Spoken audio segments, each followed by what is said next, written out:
ಇದು ಒಂದು ರೆಮಿಡಿನ ನೀವು ಟ್ರೈ ಮಾಡಿ, ಖಂಡಿತ ನಿಮಗೆ ಆಗಿರುವಂಥ ಟ್ಯಾನ್, ಬಾಡಿನಲ್ಲಿ ಆಗಿರುವಂಥ ಟ್ಯಾನು, ಕೈಕಾಲಲ್ಲಿ ಮುಖದಲ್ಲಿ ಆಗಿರೋದೆಲ್ಲ ನಿಮಗೆ 100% ರಿಮೂವ್ ಆಗುತ್ತೆ. ಮತ್ತು ಇದು ತುಂಬ ಬಾಡಿನ ಪಾಲಿಷ್ ಮಾಡುತ್ತೆ, ನಿಮಗೆ ಗ್ಲೋ ಕೊಡುತ್ತೆ, ಇನ್ಸ್ಟೆಂಟ್ ಗ್ಲೋ ಕೊಡುತ್ತೆ. ಮತ್ತು ಇದು ಮನೆಯಲ್ಲಿರುವಂಥ ಇಂಗ್ರೀಡಿಯೆಂಟ್ಸ್ನ ಯೂಸ್ ಮಾಡ್ಕೊಂಡು ಮಾಡುವಂಥದ್ದು.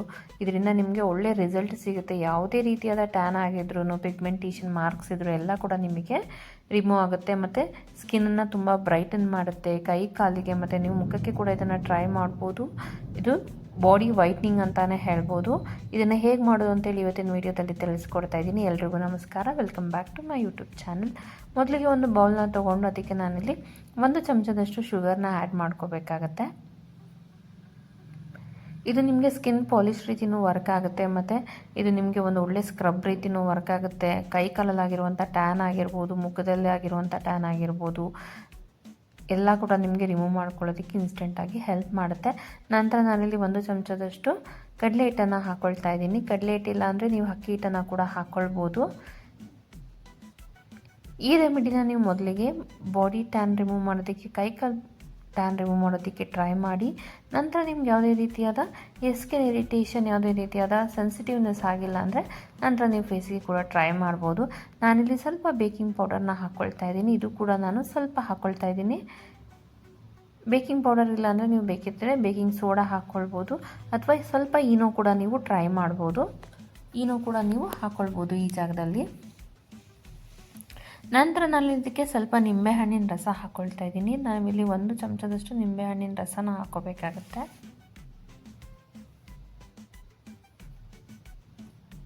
ಸೊ ನಿಂಬೆಹಣ್ಣು ನಮಗೆ ಬ್ಲೀಚ್ ಆಗೋದಕ್ಕೆ ಹೆಲ್ಪ್ ಮಾಡುತ್ತೆ, ಮತ್ತು ಸ್ಕಿನ್ನ ಲೈಟನ್ ಮಾಡೋದಕ್ಕೆ ಹೆಲ್ಪ್ ಮಾಡುತ್ತೆ.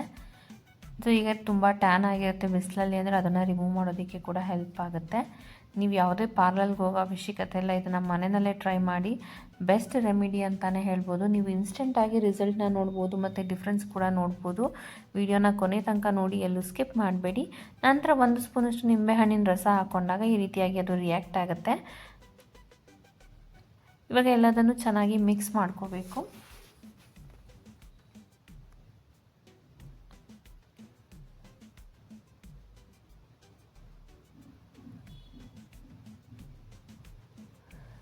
ಇದನ್ನು ನಾವು ವಾರಕ್ಕೆ ಒಂದ್ಸಲ ಟ್ರೈ ಮಾಡ್ತಾ ಬಂದರೆ ಆಲ್ಮೋಸ್ಟ್ 1 ತಿಂಗಳಲ್ಲೇ ನೀವು ಎಲ್ಲ ಟ್ಯಾನನ್ನು ರಿಮೂವ್ ಮಾಡ್ಕೋಬೋದು, ಮತ್ತು ಇನ್ಸ್ಟೆಂಟಾಗಿಯೇ ನೀವು ರಿಸಲ್ಟ್ನ ಕೂಡ ನೋಡ್ಬೋದು. ಇದು ನಿಮಗೆ ಸ್ಕಿನ್ ಪಾಲಿಷ್ ರೀತಿಯೂ ವರ್ಕ್ ಆಗುತ್ತೆ, ಗ್ಲೋ ಕೊಡುತ್ತೆ, ಮತ್ತು ತುಂಬ ಎಫೆಕ್ಟಿವ್ ಆಗಿ ವರ್ಕ್ ಆಗುತ್ತೆ. ಈ ರೀತಿ ನಾವು ಹಾಕ್ಕೊಳ್ತಾ ಅದನ್ನು ಸ್ಕ್ರಬ್ ಮಾಡ್ಕೋಬೇಕು. ವಿಡಿಯೋನ ಕೊನೆ ತನಕ ನೋಡಿ, ಎಲ್ಲೂ ಸ್ಕಿಪ್ ಮಾಡಬೇಡಿ. ಲಾಸ್ಟಲ್ಲಿ ಯಾವ ರೀತಿಯಾಗಿ ಮಾಯ್ಶ್ಚರೈಸ್ ಮಾಡ್ಕೋಬೇಕಂತ ಕೂಡ ನಾನು ನಿಮಗೆ ತಿಳಿಸ್ಕೊಡ್ತೀನಿ. ನೋಡಿ, ಈ ರೀತಿ ಹಾಕ್ಕೊಳ್ತಾ ನಾವು ಸ್ಕ್ರಬ್ ಮಾಡ್ಕೋಬೇಕು ಮೊದಲಿಗೆ. ಸೊ ಈ ರೀತಿ ನಾವು ಸ್ಕ್ರಬ್ ಮಾಡ್ಕೊಳ್ಳೋದ್ರಿಂದ ಶುಗರ್ನ ಹಾಕ್ಕೊಂಡು ಡೆಡ್ ಸ್ಕಿನ್ನನ್ನು ರಿಮೂವ್ ಮಾಡೋದಕ್ಕೆ ಹೆಲ್ಪ್ ಮಾಡುತ್ತೆ. ಟ್ಯಾನ್ ಆಗಿರೋದೆಲ್ಲ ತುಂಬ ಈಸಿಯಾಗಿ ರಿಮೂವ್ ಆಗುತ್ತೆ. ನಂತರ ನಾವಿಲ್ಲಿ ಏನು ನಾವು ನಿಂಬೆಹಣ್ಣನ್ನು ಸ್ಕ್ವೀಸ್ ಮಾಡಿ ಇಟ್ಕೊಂಡಿರ್ತೀವಲ್ಲ, ಆ ನಿಂಬೆಹಣ್ಣಿನ ಸಿಪ್ಪೆನ ತೊಗೊಂಡು ಈ ರೀತಿ ನಾವು ಸ್ಕ್ರಬ್ ಮಾಡ್ಕೊಳ್ಬೇಕು. ಸೊ ಈ ರೀತಿ ಮಾಡೋದ್ರಿಂದ ನಮಗೆ ತುಂಬ ರಿಫ್ರೆಶ್ ಅನಿಸುತ್ತೆ, ಮತ್ತು ಟ್ಯಾನೆಲ್ಲ ಈಸಿಯಾಗಿ ರಿಮೂವ್ ಆಗುತ್ತೆ. ಯಾರಾದರೂ ಫೇಸಿಗೆ ಟ್ರೈ ಮಾಡ್ತಿದ್ರೆ ಆದಷ್ಟು ಪ್ಯಾಚ್ ಟೆಸ್ಟ್ ಮಾಡಿಕೊಂಡು ನಂತರ ಟ್ರೈ ಮಾಡಿ. ಯಾವುದೇ ರೀತಿಯಾಗಿ ನಿಮಗೆ ಕೈ ಕಾಲಲ್ಲಿ ರಿಯಾಕ್ಟ್ ಆಗಿಲ್ಲ ಅಂದರೆ ಫೇಸಿಗೆ ಟ್ರೈ ಮಾಡಿ.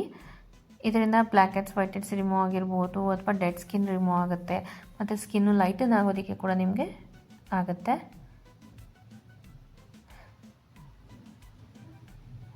ನೋಡಿ, ಈ ರೀತಿ ನಾವು ಚೆನ್ನಾಗಿ ಸ್ಕ್ರಬ್ ಮಾಡ್ಕೋಬೇಕು. ನೀವು ಸ್ಕ್ರಬ್ ಮಾಡಬೇಕಾದ್ರೇ ನಿಮಗೆ ಇನ್ಸ್ಟೆಂಟ್ ರಿಸಲ್ಟ್ ಗೊತ್ತಾಗುತ್ತೆ.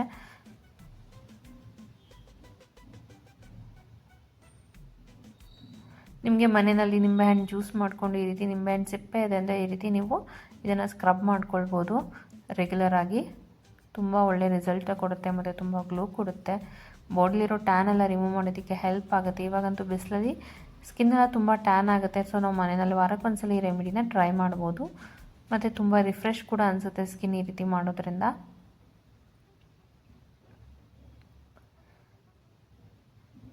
ಸೊ ಈ ರೀತಿ ಇದನ್ನೆಲ್ಲ ಚೆನ್ನಾಗಿ ಸ್ಕ್ರಬ್ ಮಾಡ್ಕೋಬೇಕು ನಾವು. ಇದನ್ನು ಚೆನ್ನಾಗಿ ಸ್ಕ್ರಬ್ ಮಾಡ್ಕೊಂಡಿದ್ದ ನಂತರ ನಾವು ಪ್ಲೇನ್ ವಾಟರಲ್ಲಿ ನೀಟಾಗಿ ವಾಶ್ ಮಾಡ್ಕೋಬೇಕು.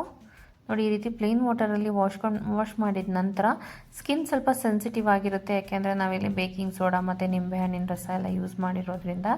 ಅದಕ್ಕೋಸ್ಕರ ಸ್ಕಿನ್ನನ್ನು ನಾವು ಮಾಯ್ಶ್ಚರೈಸ್ ಮಾಡ್ಕೊಳ್ಳೋದಕ್ಕೆ ನಾನಿಲ್ಲಿ ಸ್ವಲ್ಪ ಅಲೋವೆರಾ ಜೆಲ್ಲನ್ನು ಹಾಕ್ಕೊಳ್ತಾ ಇದ್ದೀನಿ. ನಿಮ್ಮ ಮನೆಯಲ್ಲಿ ಏನಾದರೂ ನ್ಯಾಚುರಲ್ ಆಗಿ ಸಿಗುವಂಥ ಅಲೋವೆರಾ ಜೆಲ್ ಇದ್ದರೆ ಅದನ್ನು ಕೂಡ ನೀವು ಹಾಕ್ಕೊಳ್ಬೋದು. ನಾನಿಲ್ಲಿ ಒಂದು ಸ್ವಲ್ಪ ಅಲೋವೆರಾ ಜೆಲ್ನ ಹಾಕ್ಕೊಂಡು ನಾವು ನೀಟಾಗಿ ಸ್ಕ್ರಬ್ ಮಾಡ್ಕೊಂಡಿದ್ದ ಕಡೆ ಎಲ್ಲ ಇದನ್ನು ಈ ರೀತಿಯಾಗಿ ಅಪ್ಲೈ ಮಾಡ್ಕೋಬೇಕು. ಇದರಿಂದ ಸ್ಕಿನ್ನು ಕೂಡ ತುಂಬ ಸಾಫ್ಟ್ ಆಗುತ್ತೆ ಮತ್ತು ಮಾಯ್ಶ್ಚರೈಸ್ ಆಗುತ್ತೆ. ನೀವು ಬೇಕಿದ್ರೆ ಸ್ವಲ್ಪ 1 ಡ್ರಾಪಷ್ಟು ಕೊಬ್ಬರಿ ಎಣ್ಣೆ ಕೂಡ ಹಾಕ್ಕೊಳ್ಬೋದು. ಸೊ ನಾನೀಗ ಆಲ್ರೆಡಿ ಹೇಳಿರೋ ಹಾಗೆ ನಿಮ್ಮದು ಸ್ಕಿನ್ ಸೆನ್ಸಿಟಿವ್ ಆಗಿದ್ದರೆ ಒಂದು ಸಲ ಕೈ ಕಾಲಿಗೆಲ್ಲ ಅಪ್ಲೈ ಮಾಡಿ ನಂತರ ನೀವು ಫೇಸ್ಗೆ ಕೂಡ ಟ್ರೈ ಮಾಡ್ಬೋದು. ವಿಡಿಯೋ ಇಷ್ಟ ಆಗಿದರೆ ಲೈಕ್, ಶೇರ್, ಸಬ್ಸ್ಕ್ರೈಬ್ ಮಾಡೋದನ್ನು ಮರಿಬೇಡಿ. ಇದೇ ರೀತಿ ವೀಡಿಯೋಸ್ಗಾಗಿ ನನ್ನ ಚಾನಲ್ನ ಸಬ್ಸ್ಕ್ರೈಬ್ ಮಾಡ್ಕೊಳ್ಳಿ. Thank you.